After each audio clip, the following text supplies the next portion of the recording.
এটা 7 বছরের একটা শিশুকে এই আসামি এরা প্রতিবেশী। তো ঘটনার দিন এই আসামি এই শিশুটি যখন সব ভোরবেলা প্রাকৃতিটাকে সাড়া দেওয়ার জন্য বাথরুমে যায়, বাথরুম থেকে ফিরে আসার পথে এই আসামি আগে ঘরে থেকে ডাক দেয়, যেহেতু সে তার প্রতিবেশী উঠতে পড়েছে, সে সরল বিষয়ে তার ঘরে যায়। ঘরে যাওয়ার সাথে সাথে সে দরজা বন্ধ করে দিয়ে এই ভিকটিমকে তার মুখের ভিতরে প্রথমে চেপে ধরে তার মুখের ভিতরে একটা পুরাতন গেঞ্জি ঢুকিয়ে যায় যাতে সে শব্দ করতে না পারে।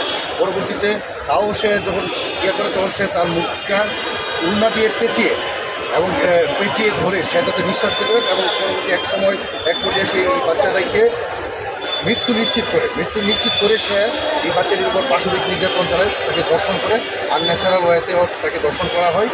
তো আজকে আদালত তার রায়ে যে অবজারভেশন দিয়েছে, যে আজকে আদালত বলেছে যে এই আসামি এই ধরনের পৈশাচিক এবং বর্বরচিত হত্যাকাণ্ড যদি যাতে সমাজে না হতে পারে, এই জন্য একটা দৃষ্টান্তমূলক হিসেবে আদালত এই আসামিকে মৃত্যুদণ্ড প্রদান করেছে এবং 5,000 টাকা জরিমানা এবং ওনাদের আরও 6 মাসের সাজা প্রদান করেছে। এবং আদালত তার পর্যবেক্ষণে বলেছে যে এই ধরনের পৈশাচিক অপরাধ যারা করবে সমাজে তাদের পৃথিবীতে বেঁচে থাকার কোনো অধিকার নেই। জি জি প্রতিবন্ধকতা বলতে কি আসলে যে আমাদের আইনি ব্যবস্থাটা যে এই মামলার যে দীর্ঘসূত্রিতা, ঠিক আছে, ঘটনার মামলা তো অনেক আগে। জি জি 2017 মামলা 2025 মামলা তো টাইম ফ্রেম আছে, যে এতদিন টাইম ফ্রেমটা একটু বলবেন। এই টাইম ফ্রেম, এই মামলার তদন্ত এবং মামলার বিচার প্রক্রিয়ার সঠিক টাইম ফ্রেম থাকার সত্ত্বেও আমাদের দেশে আসলে মামলাগুলো যখন বিচার প্রক্রিয়া চলে তখন আসলে সেই টাইম ফ্রেমগুলো অনুসরণ করা হয় না।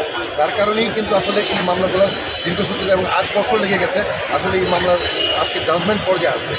আর তারপরে এই মামলাটা যখন আবার উচ্চ আদালতে যাবে, এই মামলাটা আসলে রায় কার্যকরিতে আরও সময় লেগে যায়, ঠিক আছে। এই দীর্ঘসূত্রিতার কারণেই যখন এই অপরাধগুলো সমাজে আরও পুনরাবৃত্তি ঘটে এবং বারবার ঘটতে থাকে এবং এইরকম শিশুরা নির্যাতন এবং নিপীড়নের শিকার হয় এবং তাদেরকে আত্মহত্যা করতে হয়।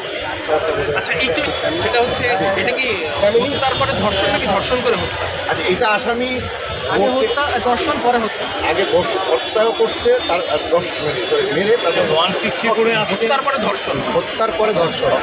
আর জরিমানার সংখ্যা 50,000 টাকা জরিমানা। ফ্যামিলি